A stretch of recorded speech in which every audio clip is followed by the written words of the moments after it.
merci aux organisateurs pour l'invitation. Donc, je vais vous parler un peu, je suis ingénieur de sûreté de fonctionnement à la direction du transport spatial du CNES. Avant, je passais pas mal d'années à faire des méthodes formelles de milieu académique. Et du coup, le titre, le Far Side, c'est vraiment le côté obscur, c'est-à-dire ce qu'on ne voit pas du côté des académiques vers ce qui se passe en industrie, ou au moins ce que moi, je ne voyais pas à l'époque. Et du coup, j'espère que vous trouverez ça intéressant. Donc, je vais parler de la sûreté logicielle, un peu moins de la logique et des preuves. Juste une introduction rapide. Donc, c'est des slides que j'ai empruntés à la direction de communication. Donc, on est à peu près 2000 au CNES, dans 4 centres. Donc, on a le centre de lancement en Guyane, la base de lancement. Ensuite, le centre plus grand se trouve à Toulouse, où il y a tout ce qui tourne autour des satellites et autour de la science, de l'astrophysique en particulier. Puis, il y a un centre vers les Halles, il y a le centre de Paris, où se trouve la direction, mais il y a aussi un espace d'exposition qui est assez intéressant. Il y a des expos cool parfois, que vous pouvez visiter librement. Et donc moi, je travaille au sein de la direction du transport spatial. Donc ça se trouve vers Métro Montgallet. Donc historiquement, c'est la direction qui était derrière le développement du programme Ariane. Donc on fait pratiquement que des lanceurs chez nous.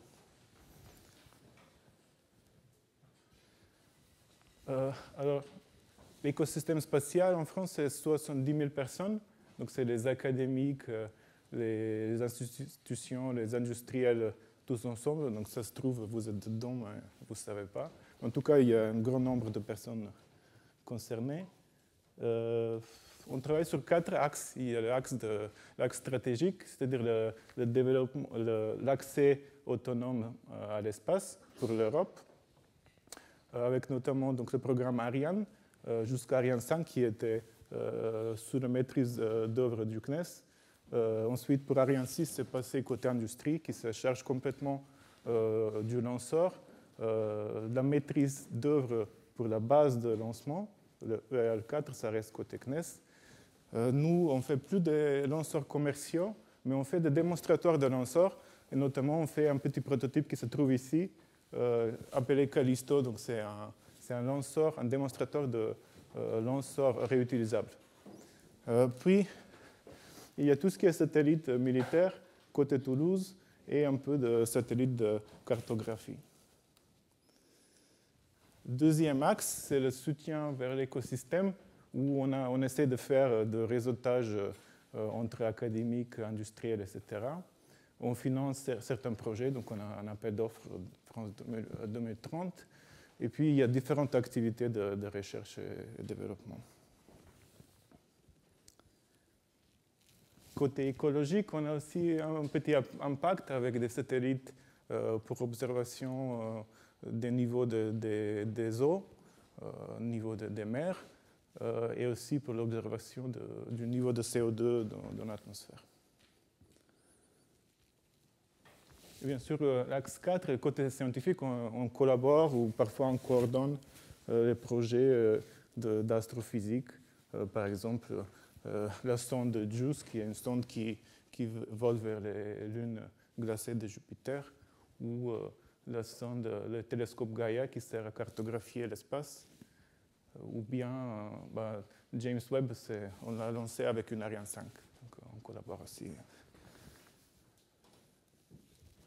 Alors, je vais vous parler, pour motiver la deuxième partie de cet exposé, je vais vous parler un peu du projet CASAV. C'est un projet qui concerne la sauvegarde autonome. Alors, ce que c'est la sauvegarde autonome, donc en anglais, c'est range control. C'est d'assurer la sécurité des populations au sol lors d'un lancement. Donc là, vous avez le plan de la base spatiale en Guyane, avec la ville de Kourou, qui est la pointe rouge, et la zone de danger qu'on doit protéger. Donc c'est le polygone rouge qui se trouve là sur le plan. Donc quand on lance, on peut soit lancer vers l'est ou vers le nord. Donc on lance soit pour l'orbite équatoriale, ou soit on veut atteindre des orbites polaires. Et du coup, le lanceur ne doit pas sortir de cette zone verte, des unes de ces deux zones vertes. Si ça arrive, alors on est obligé de le neutraliser. Donc c'est le rôle du CNES. Donc l'industriel, il peut faire tout ce qu'il veut avec son lanceur. Donc il n'est pas forcément obligé d'appliquer les normes les plus strictes de sécurité, parce qu'il y a quelqu'un à côté qui va appuyer sur le bouton si jamais le lanceur sort de la zone. Et c'est nous. Donc là, la partie, donc la motivation de ce projet, c'est l'incident du vol Ariane 241 qui est arrivé en 2018. Alors ce qui s'est passé, c'est que le lanceur, il devait être lancé vers l'est, sauf qu'au dernier moment, l'opérateur de lancement, il a changé quelques paramètres à la main. Donc il y a une personne qui a entré à un mauvais angle. Après, il y avait une deuxième personne qui devait vérifier que c'était le bon angle, mais ça ne s'est pas très bien passé. Et finalement, le lanceur, il est parti avec une cible différente. Ce qui s'est passé, c'est qu'en fait, il est parti en suivant cette ligne bleue qui n'était pas très loin du couloir du lancement. Alors, s'il était très loin du couloir de lancement, les opérateurs de sauvegarde seraient aperçus et ils auraient détruit le lanceur. Sauf que, puisque ce n'était pas très loin du couloir, ils ne se sont pas aperçus tout de suite, parce qu'il y a une incertitude sur la localisation. Pour la localisation, on utilise des radars. Et du coup, ce n'est pas très net où se trouve exactement le lanceur. Ce qui a fait que le lanceur s'est approché un peu de la ville de Kourou, et là, c'était trop tard pour le neutraliser, parce que sinon les fragments auraient pu tomber sur la ville. Alors, on ne veut pas que ça arrive, parce que je ne sais pas si vous êtes fan des lanceurs, mais c'est en fait des immeubles qu'on lance. Un lanceur Ariane 5, c'est 52 mètres de haut par 5 mètres de diamètre, et ça pèse 800 tonnes. Donc, on ne veut pas que les fragments de ça tombent près de la ville. Donc, le projet CASAV, l'idée du projet, c'était de s'assurer d'automatiser un peu le processus de sauvegarde autonome. Et ça existe par ailleurs déjà. C'est fait par les Américains, donc c'est leur système AFTS, pour Automatic Flight Termination System, qui est déjà aujourd'hui utilisé sur tous les vols américains, sur tous les lancements américains. Donc une première version de ce système, ça concerne que la partie localisation. Donc vous pouvez le voir ici, côté gauche. Donc c'est un dispositif de localisation qu'on va mettre à bord d'un lanceur et qu'on a déjà mis à bord de Ariane 5. Il permet de déterminer avec certitude la localisation du lanceur en hybridant deux sources de localisation, une centrale inertielle et un récepteur GNSS, GPS. Puis cette localisation est envoyée par télémesure à la salle sauvegarde qui peut l'utiliser comme un moyen précis de localisation.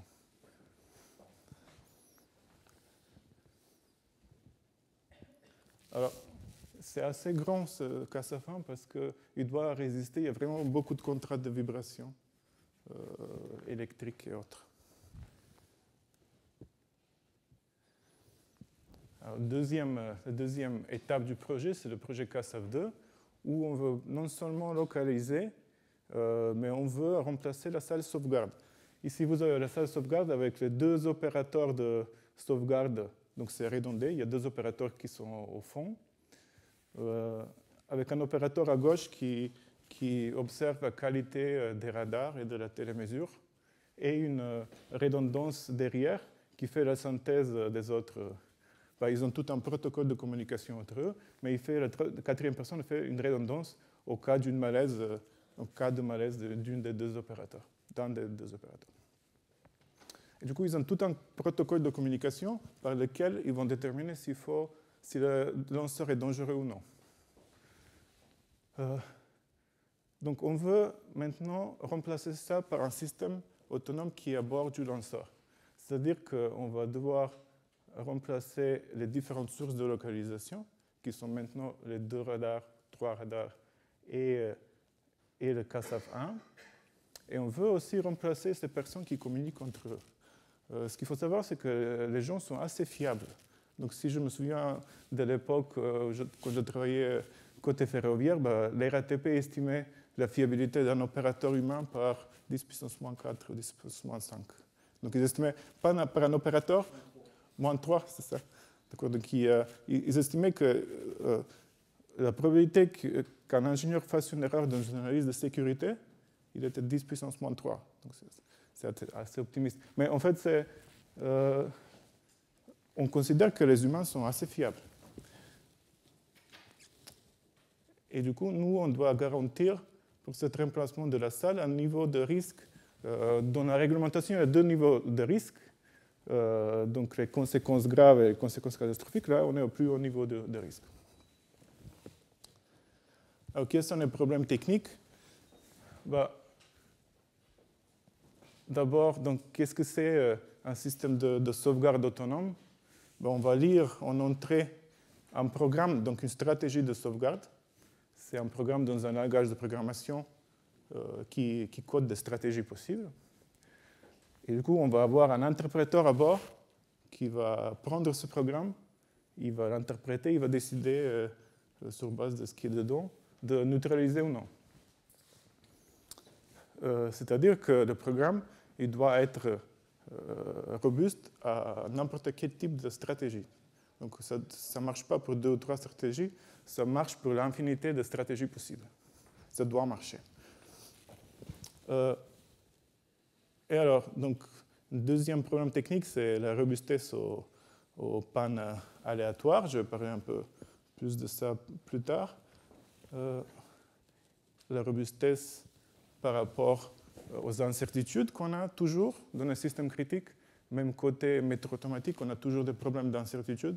On ne sait jamais où se trouve le train. Et c'est pour ça qu'on est obligé de mettre les balises entre des stations ou ailleurs, parce que l'incertitude est courante, et après on est obligé de la diminuer. Donc on a ces mêmes problèmes ici, parce qu'on a une centrale inertielle qui va dériver. Donc au bout d'un moment, l'incertitude peut être plus grande que le couloir de vol. Et de l'autre côté, on a le GPS qui va disparaître de temps en temps et qui peut aussi être brouillé ou leurré. Donc il y a pas mal d'incertitudes dans la localisation. Un troisième problème technique, c'est les algorithmes. Alors là, typiquement, c'est des algorithmes qui doivent... Donc, les algorithmes sont du genre, est-ce qu'un point se trouve à l'intérieur du polygone? Donc vous pouvez penser que c'est totalement trivial, et c'est vrai que c'est trivial si on utilise le nombre réel, mais une fois qu'on passe au nombre virgule flottante, là, il y a des dizaines et des dizaines de papiers qui expliquent comment calculer ça de manière sûre. Donc ce n'est pas trivial à faire. Et à ça s'ajoutent des problématiques de cybersécurité, parce que les lanceurs sont des objets compliqués, il y a des milliers de pièces. Donc ce kit de sauvegarde il va être intégré à bord du lanceur, mais pour ce faire, il va voyager beaucoup, il va aller dans différents pays qui vont faire des tests d'intégration, etc. Donc on ne sait même plus où il va voyager.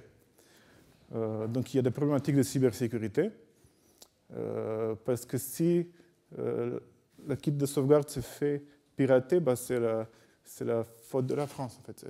C'est directement l'État qui lance qui est responsable de la sécurité au sol. Et il y a des problématiques de contrôle-export, notamment les lanceurs sont des machines à usage dual. Du coup, tout ce qui concerne les spécifications de ce système, il est contrôlé export. Ce qui ajoute à la complexité du développement. Alors, qu'est-ce qu'on va faire donc, côté CASAF2? Les Américains ils ont développé de nouveaux standards de certification de ce genre de produits. Donc, ils ont inventé un standard appelé RCC 319 qui concerne les parties électriques, pyrotechniques et logicielles. C'est très intéressant à lire parce que vous avez dedans un catalogue de toutes les propriétés. C'est assez générique en fait, vous pouvez l'appliquer à n'importe quel système critique, et vous avez vraiment l'état de l'art dans le domaine, donc ce qu'il faut faire dans ce genre de cas critiques. Et il y a un autre standard, le RC324, qui concerne le système de localisation. Nous avons dans le spatial l'habitude d'utiliser le standard européen ECSS, mais là, ces standards ne sont clairement pas adaptés au niveau de gravité, parce que ce ne sont pas des standards qui sont à la base des standards de sûreté de fonctionnement. C'est des standards un peu de développement logiciel où il y a un client qui demande un logiciel à un fournisseur et il y a un dialogue et des revues dans ce processus. En fait, finalement, c'est le client qui est responsable de la sécurité parce que c'est lui qui va revoir toutes les specs, les codes sources, etc. Donc, nous avons choisi le standard aéronautique, le DO78 pour le logiciel, le DO254 pour le matériel. C'est des standards éprouvés. Et on applique ce standard au niveau DAL-A. Alors, le niveau DAL, ce que c'est, pour le logiciel, dans la sûreté de fonctionnement en général, en fait, on traite des pannes matérielles avec une approche probabiliste parce qu'on peut, en général, estimer la probabilité de défaillance d'un composant électronique. Mais pour le logiciel, on n'a aucun moyen d'estimer la probabilité de défaillance. Et du coup, ce qu'on fait, dans cette impossibilité d'estimer le niveau de probabilité de défaillance, on va mettre des exigences. Et c'est ça que ça veut dire. Donc, Development Assurance Level. On va mettre des exigences de plus en plus fortes pour s'assurer que le logiciel est développé de manière rigoureuse. Donc, c'est un schéma de certification. Ce n'est plus un rapport entre un client et un fournisseur. Il y a une autorité de certification qui joue un rôle de contrôle de la bonne application du processus. Et puis, donc, on va exiger que la validation, les tests soient faits avec de l'indépendance, qu'il y ait une traçabilité totale entre la spécification de haut niveau et le code binaire, et aussi que les outils soient qualifiés. Donc, je fais un slide sur ce dernier point parce que ça intéresse toujours les gens qui font des méthodes formelles. C'est les fameux TQL, donc Two Qualification Level. En fait, les TQL sont, vous pouvez voir le tableau à droite. Les TQL sont déterminés en regardant deux types d'informations. Donc, d'abord, on regarde le niveau de criticité du logiciel. C'est le niveau DAL, DAL ABCD. Et ensuite, on regarde le type du logiciel, le type de l'outil. Donc, on a soit un type d'outil de niveau de critère 1, de type critère 1. Et ça, c'est typiquement un outil qui va introduire directement une panne dans le binaire du logiciel. Donc, un compilateur, c'est un outil de type critère 1. Et ensuite, on a des outils de type 2 et 3 qui sont des outils qui sont utilisés pour le développement, mais aussi plutôt pour la vérification. Et c'est des outils qui peuvent empêcher qu'une panne soit détectée. Donc, c'est des outils de vérification qui, dans le cas du critère 2, sont utilisés automatiquement. Dans le critère 3, ils sont utilisés sous contrôle humain.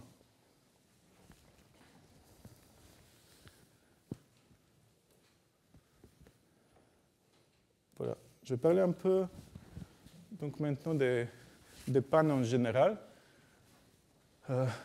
Alors, comment on traite des pannes aléatoires? Donc, je fais une distinction entre pannes aléatoires et pannes systématiques. En fait, typiquement, ce qu'on traite dans les méthodes formelles, ce sont des pannes systématiques où on veut s'assurer qu'une spécification d'un niveau est cohérente ou bien qu'une spécification d'un niveau est implémentée de manière correcte par un logiciel ou par une spécification de plus bas niveau. Mais comme on a vu que les logiciels ne peuvent pas être caractérisés par une probabilité de défaillance, du coup, c'est pour ça que ça s'appelle le pan systématique. En fait, tout ce qui peut être estimé par une probabilité, ça, c'est dans la catégorie de pan aléatoire. Donc, en pratique, on est obligé de traiter en industrie les deux types de pannes. On ne peut pas seulement traiter des pannes systématiques avec des méthodes formelles. Et la manière de traiter les pannes aléatoires, c'est l'approche classique, c'est par la duplication ou la triplication. Donc au lieu d'avoir un ordinateur O qui fait ce qu'on veut, on va le tripliquer et puis on va le passer dans deux voteurs qui votent 2 sur 3 et nous donnent en sortie une information redondée. Donc cette approche a été théorisée par von Neumann. En fait, il a développé toute la théorie. Et aujourd'hui, cette approche informatique est utilisée partout dans les industries critiques. Donc les gens ne savent même plus que ça vient de l'informatique. Donc il a vraiment montré qu'on peut arriver à un niveau de panne arbitraire en utilisant des composants peu fiables. Alors, en théorie, c'est comme ça. En pratique, c'est un peu plus compliqué parce qu'en ajoutant des composants, on va diminuer la probabilité de panne, mais on va aussi augmenter souvent le mean time to failure. Du coup, ça va être des composants, des systèmes qui sont plus complexes et de ce fait, leur temps attendu va être diminué. Je mentionnais aussi quelques infos intéressantes que j'ai croisées en préparant cet exposé. En fait, cette approche était déjà expérimentée pendant la Deuxième Guerre mondiale par les Britanniques, notamment par un ingénieur en télécom qui était le premier à réussir à utiliser des lampes électroniques dans les ordinateurs. Donc c'était l'époque de passage des relais vers les lampes électroniques. Donc, comme je dis, donc, il y a deux approches et on va appliquer les deux en pratique. Les services de sûreté de fonction appliquent les deux. Donc on va appliquer l'approche quantitative où on va essayer d'estimer la probabilité de défaillance typiquement en utilisant des catalogues de composants. Donc on sait quel type de composant sur telle température, telle vibration, comment il se comporte. Et puis on a une approche quantitative appliquée au logiciel où on va déterminer la criticité du logiciel, sachant qu'il faut le faire au juste niveau, parce que si on surclasse la criticité de tous les composants logiciels, on ne va jamais réussir à faire quelque chose côté pratique. Bon, après, si quelqu'un trouve un moyen d'estimer la probabilité de défaillance d'un logiciel, il ne faut pas désespérer, peut-être que c'est possible. Alors, où sont les méthodes formelles dans tout ça? L'approche des SDF système, il existe des langages pour formaliser pour formaliser la fiabilité de ce genre de système. C'est l'approche Altarica que je mentionne ici. C'est un langage de programmation qui permet d'exprimer des vecteurs, des composants avec leur fiabilité, avec leur probabilité de défaillance, etc. Ça marche assez bien pour les analyses système et on peut même émettre une trame du code source. Donc c'est l'approche dite MBSE, donc Model Based System Engineering. Et après, il y a une deuxième approche que je trouve plus intéressante. Je nomme ici approche Ivan Perez parce que c'est l'auteur de ce papier Fault Tolerant Functional Reactive Programming. C'est l'approche qui essaie d'enrichir les langages de programmation, c'est-à-dire pas les langages eux-mêmes, mais d'utiliser des types dans les langages de programmation fonctionnels pour pouvoir modéliser ce genre de système. Et ça permet à la fois d'obtenir très rapidement un prototypage d'un système et de pouvoir utiliser des données peu fiables. Donc si on a typiquement un satellite qui veut utiliser un Star Tracker ou un autre système de localisation, ces données de localisation sont associées à des probabilités et on peut même utiliser ces probabilités dans le programme lui-même. Donc on essaie un peu d'utiliser ça, de faire un peu de R&D au CNES, notamment avec les stages de David et de Vladislas.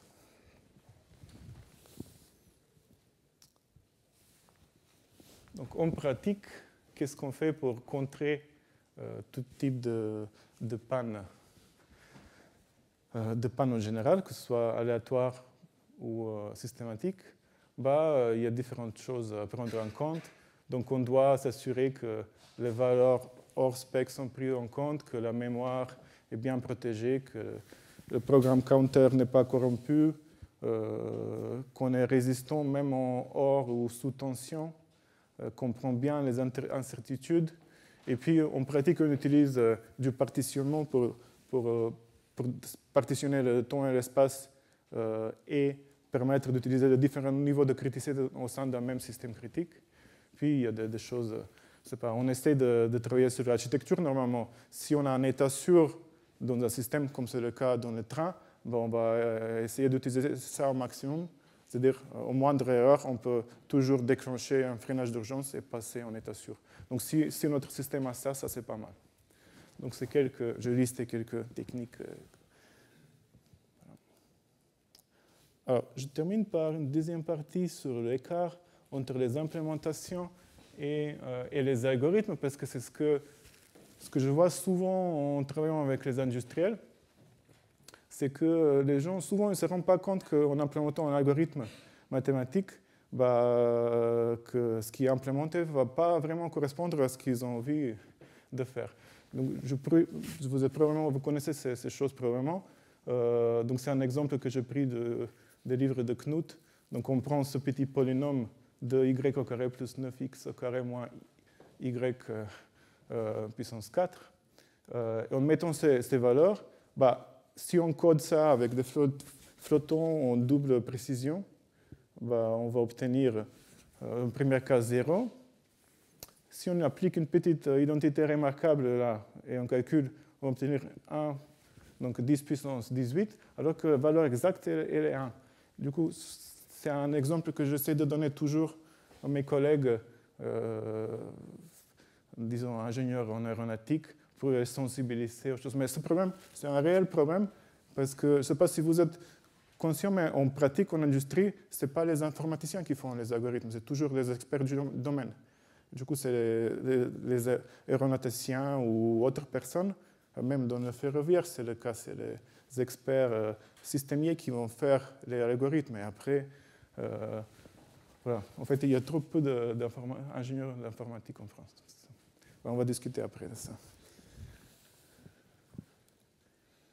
Bon, les raisons, vous les connaissez, c'est que les lois algébriques ne tiennent pas. Du coup, ce n'est pas les nombres réels. Ça veut dire qu'on ne peut pas calculer les choses de la manière habituelle. Donc, quelles sont les solutions à ça?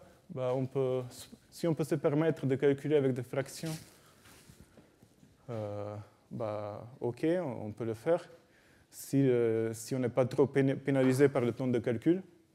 Après, on peut essayer d'utiliser l'arithmétique des intervalles. Mais là encore, on a un peu un phénomène similaire que l'incertitude des centrales initiales qui augmente avec l'utilisation. Ou on peut très bien utiliser le nombre à virgule flottante, mais il faut analyser les algorithmes. Du coup, il y a des outils pour le faire. Donc, il y a GAPA, développé ici. Il y a une approche par métaprogrammation aux États-Unis. Donc, c'est des outils qui sont très bien, mais c'est juste qu'ils ne sont pas très connus. Bien sûr, il y a quelques petites limitations qu'on ne peut pas éviter, genre qu'on ne peut pas utiliser ça pour traiter des boucles. Donc, des programmes sans boucles. Ce qui marche aussi parfois, c'est d'utiliser une autre théorie algébrique. Par exemple, en aéronautique, on va avoir la tendance de passer des angles ER, donc des calculs matriciels, au quaternion. Donc, quand on veut faire des rotations, si on utilise des quaternions, même en utilisant de nombres virgule flottantes, on est plus robuste. Donc, on peut jouer sur la théorie algébrique aussi. Et bien sûr, ce qui serait génial, c'est de trouver une théorie algébrique pour les nombres virgule flottantes eux-mêmes. C'est peut-être possible, il ne faut pas désespérer. Bon, c'est tout ce que j'ai préparé, si vous avez Des questions? Allez-y.